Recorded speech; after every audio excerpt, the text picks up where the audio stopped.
Assalamualaikum warahmatullahi wabarakatuh. Salam sejahtera bagi kita semua. Bapak Ibu yang saya hormati, pada kesempatan yang pertama ini kita akan bahas tentang konsep dasar penelitian tindakan kelas atau PTK.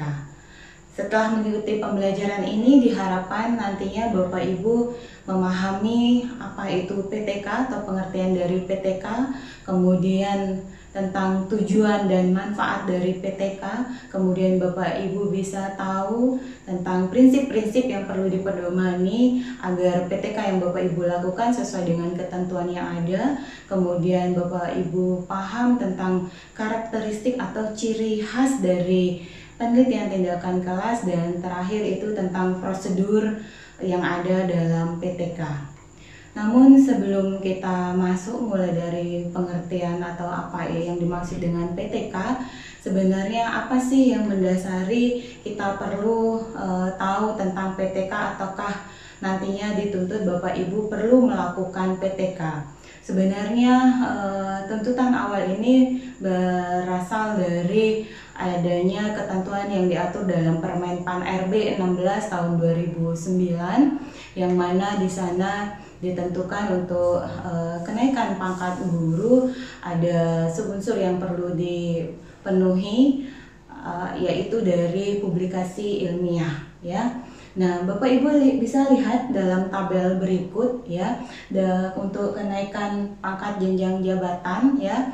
Jadi ada syarat angka kredit yang perlu dipenuhi dari unsur publikasi ilmiah. Angka-angka tersebut sudah menjadi ketentuan yang harus dipenuhi supaya bisa naik ke jenjang yang lebih tinggi. Kemudian kalau dicermati dari angka-angka di kolom publikasi ilmiah atau syarat di ketentuan angka kredit publikasi ilmiah, ada ketentuan yang perlu diikuti, yaitu sebagai berikut. Silakan diperhatikan, jadi bisa dilihat bahwa mulai dari jabatan atau golongan 3D ke atas itu mesti ada sebuah penelitian yang Bapak Ibu lakukan sebagai prasyarat untuk kenaikan jenjang jabatan, ya.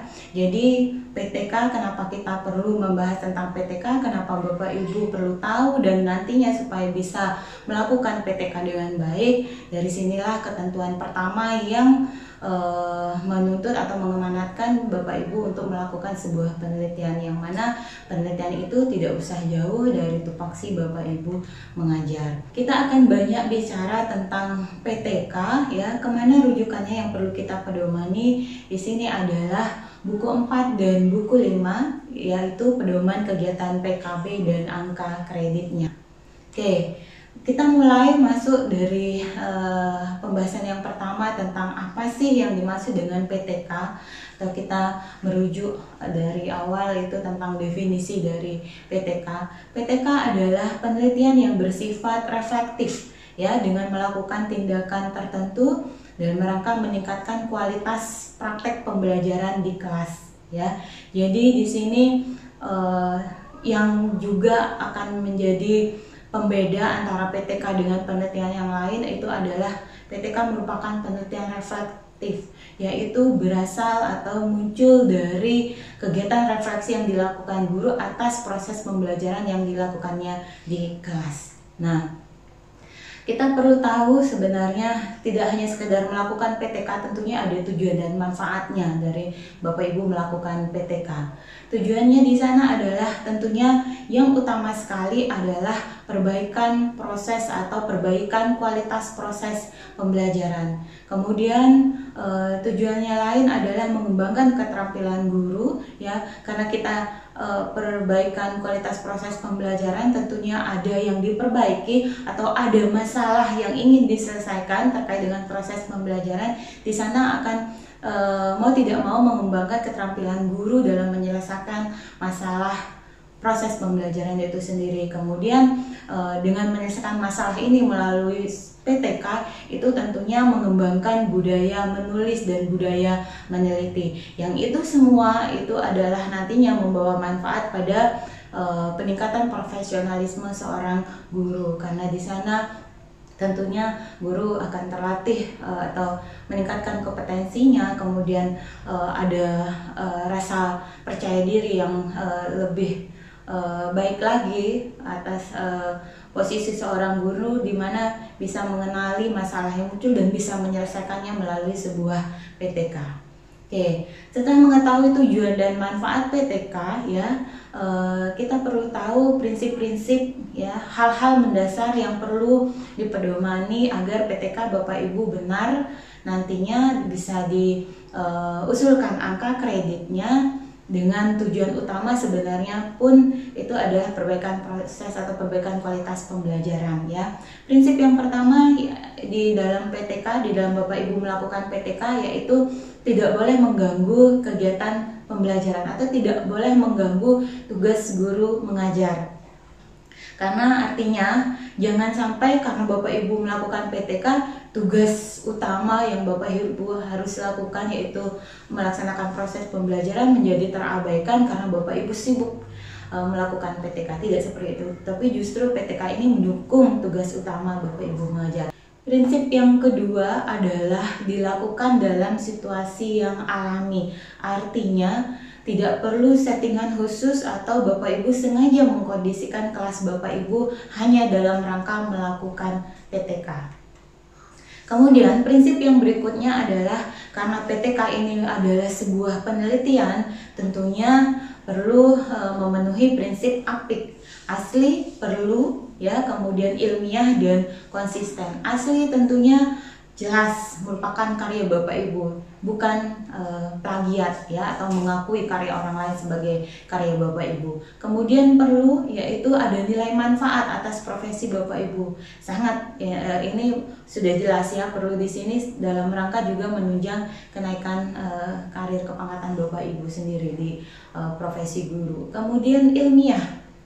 Sudah sangat jelas juga karena merupakan sebuah penelitian, tentunya ada prosedur atau kaidah-kaidah ilmiah yang perlu dipenuhi. Dan terakhir itu adalah konsisten, itu sesuai dengan tupoksi Bapak Ibu, yaitu tidak jauh atau tidak bersimpangan dengan tugas Bapak Ibu mengajar, ataukah khususnya lagi sesuai dengan mata pelajaran yang Bapak Ibu ampuh. Prinsip yang berikutnya adalah PTK ini mesti dilakukan minimal 2 siklus dan tiap siklusnya itu dilakukan dalam 2 kali pertemuan. Ini wajib Bapak Ibu, ya. Jadi meskipun nantinya misal di siklus pertama itu sudah mencapai ukuran keberhasilan atau diistilahkan nanti Bapak Ibu akan mengenal dengan istilah indikator kinerja, tetap PTK Bapak Ibu lanjutkan ke siklus kedua. Artinya supaya untuk meyakinkan keberhasilan di siklus 1, apakah iya memang benar, apakah sudah semua tidak hanya hasil tapi prosesnya benar-benar sudah baik, sudah maksimal sesuai dengan tujuan pertama kita melakukan PTK. Jadi minimal dilakukan dalam 2 siklus dalam 2 kali pertemuan. Kemudian prinsip yang terakhir adalah wajib dilakukan seminar. Jadi setelah Bapak Ibu selesai, ya, siklus selesai, kemudian Bapak Ibu bisa menyusun laporannya dengan lengkap. Setelah lengkap itu Bapak Ibu perlu seminarkan supaya bisa dinilai angka kreditnya. PTK Bapak Ibu wajib diseminarkan. Syarat seminar itu apa? Itu adalah minimal mengundang 3 sekolah di sekitar atau yang sejenjang, ya, 3 sekolah atau madrasah sejenjang, kemudian dihadiri oleh minimal 15 orang guru. Nah, ini syarat yang atau prinsip yang perlu Bapak Ibu ikuti, ya, supaya PTK Bapak Ibu nanti sesuai dengan ketentuan yang berlaku. Nah, setelah diseminarkan nantinya untuk pengajuan angka kredit, PTK Bapak Ibu bisa Bapak Ibu tuangkan dalam bentuk buku, artikel, ataukah laporan hasil penelitiannya sendiri. Jika dituangkan dalam bentuk buku akan memperoleh angka kredit sebesar 4. Kemudian jika Bapak Ibu ringkas dalam bentuk artikel kemudian publish di jurnal ilmiah, itu akan mendapat nilai 3 jika jurnal ilmiah tingkat nasional terakreditasi, kemudian bernilai 2 jika jurnalnya itu tingkat provinsi atau belum terakreditasi, dan nilai 1 jika di tingkat kabupaten atau kota. Kemudian jika diusulkan dalam bentuk laporan hasil penelitian sendiri yang sudah diseminarkan lengkap dengan semua kelengkapan lampirannya itu akan memperoleh 4 angka kredit 4. Dan jangan lupa itu wajib juga disimpan di perpustakaan sekolah atau madrasah ya. Jadi itu besaran angka kredit yang bisa diperoleh untuk PTK yang Bapak Ibu lakukan. Hal selanjutnya kita bahas tentang karakteristik PTK ya. Apa saja sih ciri khusus yang menandai bahwa itu adalah PTK atau yang membedakan PTK dengan penelitian jenis penelitian yang lain ya. Yang pertama itu adalah karakteristiknya adalah didasarkan masalah nyata dan aktual. Jadi lagi-lagi sesuai dengan konsep awal atau pengertian awal bahwa PTK itu adalah dalam rangka meningkatkan kualitas proses pembelajaran, makanya itu didasarkan atas masalah yang memang muncul dari proses pembelajaran yang Bapak Ibu lakukan di kelas. Kemudian Bapak Ibu guru akan berperan atau memiliki 2 peran sekaligus, yaitu sebagai peneliti dan sebagai praktisi yang melakukan refleksi atas proses pembelajaran yang dilakukan. Kemudian karakteristiknya lagi yang sudah sering kita sebut dari tadi, yaitu peningkatan kualitas proses dan hasil pembelajaran. Jadi tidak hanya kualitas hasil tetapi justru prosesnya itu juga menjadi hal yang penting. Kemudian ada tindakan ya, karena kita ingin menyelesaikan masalah dalam proses pembelajaran, ada tindakan yang Bapak Ibu lakukan nantinya atau terapkan, apakah itu dalam bentuk nanti model, metode atau pemanfaatan media. Kemudian cirinya lagi atau karakteristik berikutnya adalah dilaksanakan dalam daur siklus ya, atau siklus berulang ya. Apa saja nanti kegiatannya kita akan bahas di berikutnya. Kemudian ada kolaborasi. Ada kolaborasi, tolong diperhatikan di sini. Jadi penting ya Bapak Ibu menentukan atau meminta tolong salah satu teman guru sebagai kolaborator yang membantu nanti pada saat kegiatan pengamatan dan refleksi dan seterusnya. Hal berikutnya yang perlu kita ketahui dan atau Bapak Ibu pahami bersama, karena PTK adalah sebuah penelitian, tentunya ada langkah-langkah atau tahapan yang perlu dilakukan. Mulai dari awal Bapak Ibu mencoba mengidentifikasi masalah yang memang muncul di kelas Bapak Ibu, kemudian bagaimana Bapak Ibu bisa mengenali masalah itu, kemudian merumuskan satu masalah yang esensial untuk segera diselesaikan, kemudian apa alasan mendasarnya untuk menyelesaikan permasalahan yang sudah dipilih tersebut, kemudian apa data pendukungnya dan seterusnya. Kemudian dari sana akhirnya Bapak Ibu mencermati, mencoba memikirkan apa alternatif tindakan yang tepat untuk menyelesaikan atau sebagai solusinya. Kemudian Bapak Ibu mencoba menentukan indikator kinerja sebagai ukuran keberhasilan PTK Bapak Ibu nantinya. PTK Bapak Ibu selesai di siklus itu atau mau lanjut ke siklus berikutnya.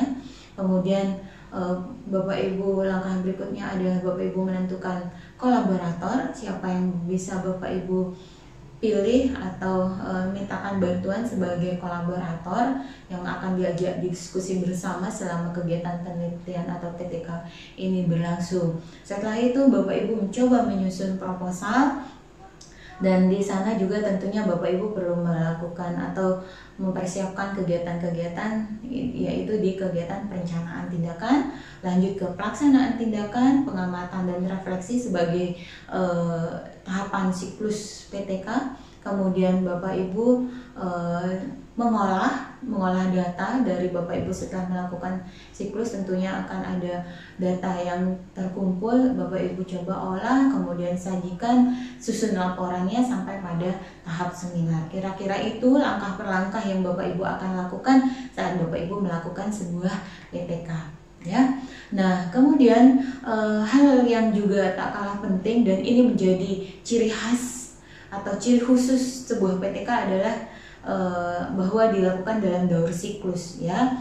Nah, siklus di sini ada 4 tahapan kegiatan Bapak Ibu yang akan dilakukan dalam daur siklus atau tahapan prosedur PTK.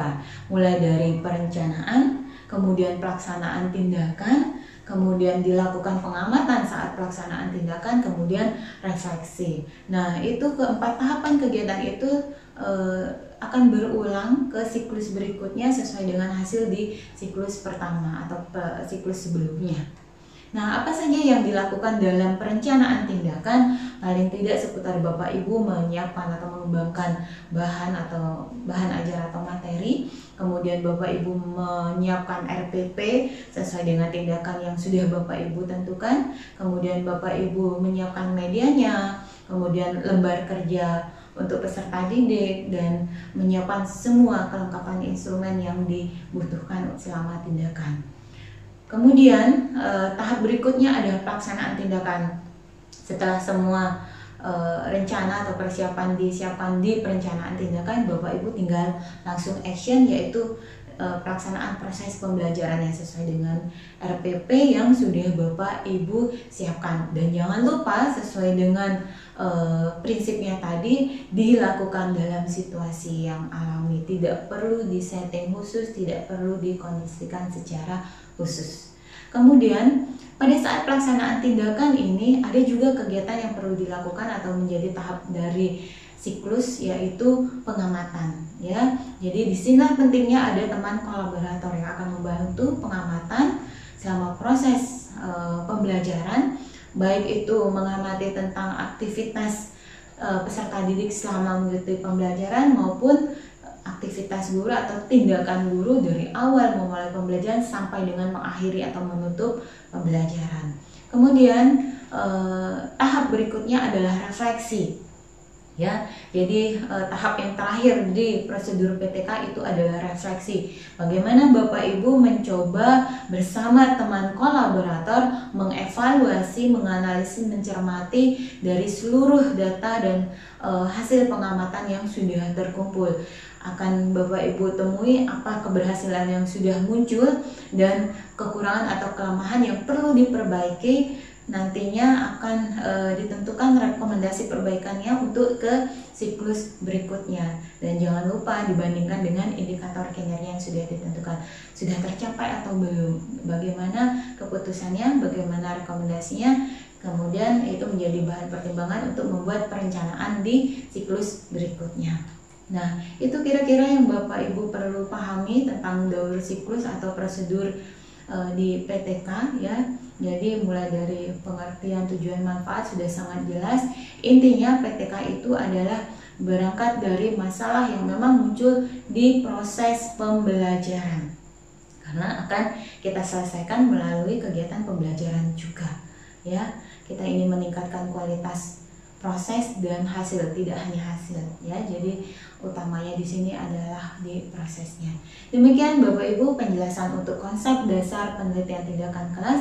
Mudah-mudahan bisa memberikan gambaran awal sebenarnya apa itu PTK, apa sih cirinya, kemudian prosedur dan segala ketentuan yang mengikat dalam PTK supaya ini sesuai dengan tujuan utama dan tetap bisa dimanfaatkan untuk kenaikan karir kepangkatan Bapak Ibu sekalian sebagai guru. Sekian penjelasan saya akhiri. Terima kasih. Wassalamualaikum warahmatullahi wabarakatuh.